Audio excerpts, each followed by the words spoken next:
Hello दोस्तों, insurance अड्डा channel में आपका बहुत बहुत स्वागत है। दोस्तों, आज हम एलआईसी का एक ऐसा प्लान डिस्कस करेंगे जिसके अंदर आपको लाइफ कवर के साथ साथ इन्वेस्टमेंट का भी ऑप्शन देखने को मिलता है। ये प्लान उन लोगों के लिए सबसे ज़्यादा सूटेबल है जो एक ही साथ दो चीज़ों का बेनिफिट लेना चाहते हैं। जो वो पैसा इन्वेस्ट करें उस पर उनको कम रिस्क के साथ में रिटर्न भी अच्छा मिले, या एलआईसी की जो रेगुलर स्कीम्स होती हैं उनके कंपैरिजन में यहाँ पर रिटर्न भी ज़्यादा देखने को मिलता है। साथ ही साथ आपका लाइफ कवर भी इसके अंदर दोस्तों इनबिल्ट होता है। अगर हम म्यूचुअल फंड में इन्वेस्टमेंट कर रहे हैं या शेयर्स खरीद रहे हैं तो उसमें लाइफ कवर नहीं होता है, लेकिन इस प्लान के अंदर आपको दोनों बेनिफिट्स देखने को मिल जाएंगे, investment plus life cover. LIC के इस प्लान का नाम है LIC new endowment plan. LIC new endowment plus plan, जिसका टेबल नंबर 835 है। जब आप इसके अंदर पैसा इन्वेस्ट करते हैं तो आपके सामने 4 ऑप्शंस होते हैं। उन चारों ऑप्शंस में से जो भी आपको सूटेबल लगे उनमें से एक ऑप्शन को आप सेलेक्ट कर सकते हैं और अपने इन्वेस्टमेंट की जर्नी को शुरू कर सकते हैं। 4 ऑप्शन प्रोवाइड कराता है, जैसे bond fund, secured fund, balanced fund और ग्रोथ फंड। अब मान लीजिए आपने इन चारों ऑप्शंस में से बॉन्ड फंड को सेलेक्ट कर लिया और यहाँ पर आपके पैसे पर रिस्क काफ़ी कम होता है, यानी कि अगर आप लो रिस्क लेना चाहते हैं तो आप बॉन्ड फंड को सेलेक्ट कर सकते हैं। सिक्योर्ड फंड जो दूसरा ऑप्शन है वो सिक्योर्ड फंड का है, तो इसको हम ये कह सकते हैं कि अगर आप सिक्योर्ड फंड का ऑप्शन सेलेक्ट कर सकते हैं तो आप लोअर टू मीडियम रिस्क की तरफ चले जाते हैं।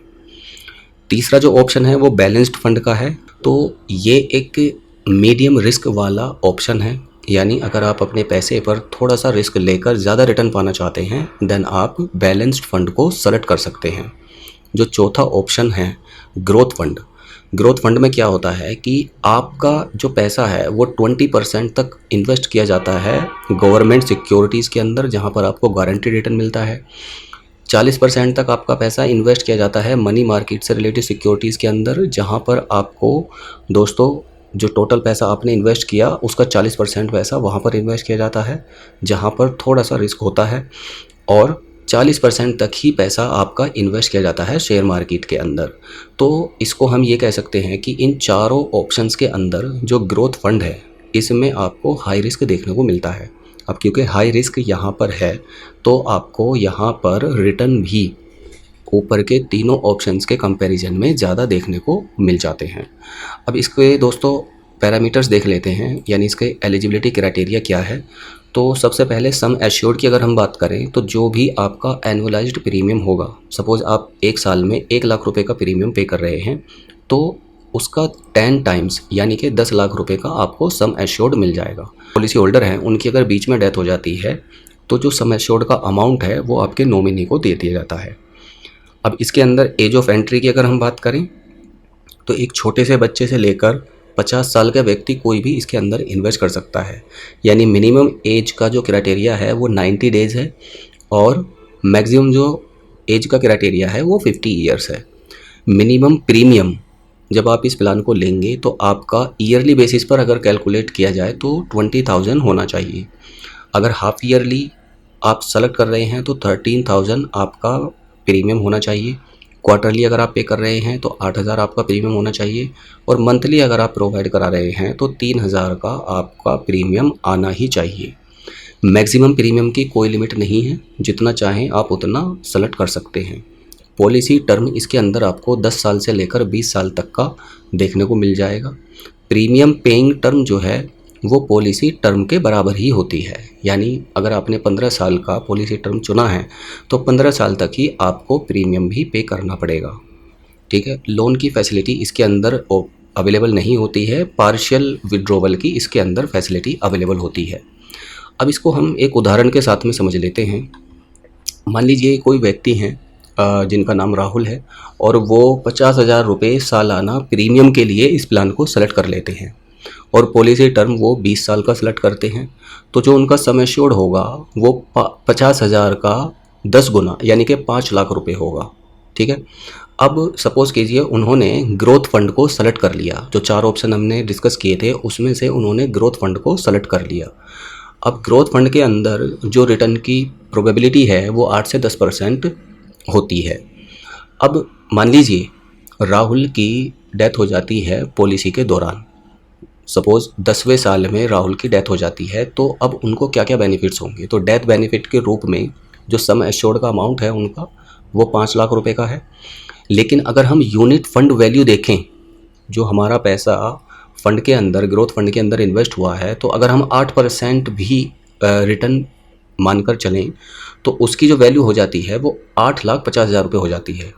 अब सम एश्योर्ड के अमाउंट में से और यूनिट फंड वैल्यू के अमाउंट में से जो भी हाईएस्ट अमाउंट होता है, उसे उस पॉलिसी होल्डर के नॉमिनी को दे दिया जाता है। तो यहाँ पर सम एश्योर्ड और यूनिट फंड वैल्यू के कंपैरिजन अगर हम देखें, तो यूनिट फंड वैल्यू की जो वैल्यू है वो 8,50,000 है, तो 8,50,000 रुपये उनके नॉमिनी को दे दिया जाएगा। अब मान लीजिए अगर राहुल 20 साल पूरा कर लेते हैं और मैच्योरिटी तक पहुंच जाते हैं, तो उस केस में क्या होगा, 20 साल के बाद में 8% सालाना रिटर्न ही हम मानकर चल रहे हैं, तो 50,000 रुपये का 20 साल के अकॉर्डिंग 10 लाख रुपये का टोटल अमाउंट बैठता है। लेकिन अगर हम निवेश की ग्रोथ की बात करें, जो कि यूनिट फंड वैल्यू से निकल कर आता है, वो 25 लाख रुपये हो जाता है। तो राहुल को पॉलिसी पूरी होने पर 25 लाख रुपये का अमाउंट मिल जाएगा। इसके अलावा इस फंड की और भी कई सारी ख़ास बात होती हैं, या इस स्कीम की कई सारी ख़ास बात होती हैं, जैसे पार्शियल विड्रॉवल का ऑप्शन भी मिलता है। पॉलिसी के 5 साल पूरे होने के बाद में अगर राहुल चाहें तो पॉलिसी से पार्शियल विड्रॉवल भी कर सकते हैं। मिनिमम 5,000 रुपये वैल्यू होनी चाहिए और पॉलिसी धारक की उस समय जो एज है वो 18 साल होनी चाहिए। अगर बीच में मान लीजिए पॉलिसी को सरेंडर करना चाहते हैं तो सरेंडर भी कर सकते हैं। 5 साल के अंदर पॉलिसी को सरेंडर किया जा सकता है। 5 साल पूरे होने के बाद में यूनिट फंड वैल्यू के अनुसार उनको जो राशि है वो वापस मिल जाएगी। टैक्स का बेनिफिट भी इसके अंदर देखने को मिलता है। टैक्स की धारा 80C के तहत टैक्स डिडक्शन आप ले सकते हैं, और जो भी मैच्योरिटी पर या जो डेथ बेनिफिट्स मिलते हैं वो टैक्स की धारा 10(10)D के तहत बिल्कुल टैक्स फ्री होते हैं।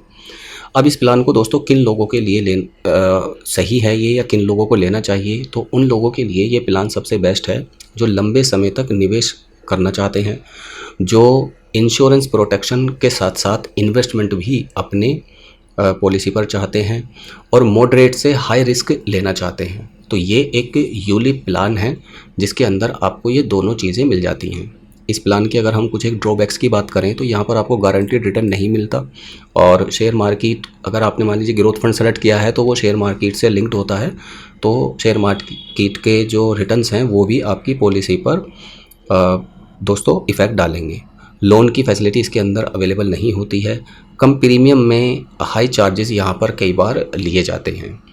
सो गाइज़, आई होप आपको ये वीडियो अच्छी लगी होगी। इससे रिलेवेंट अगर आपका कोई भी क्वेश्चन है, क्वेरी है, तो आप नीचे कमेंट करके पूछ सकते हैं, मैं उसका जवाब आपको ज़रूर दूँगा। धन्यवाद।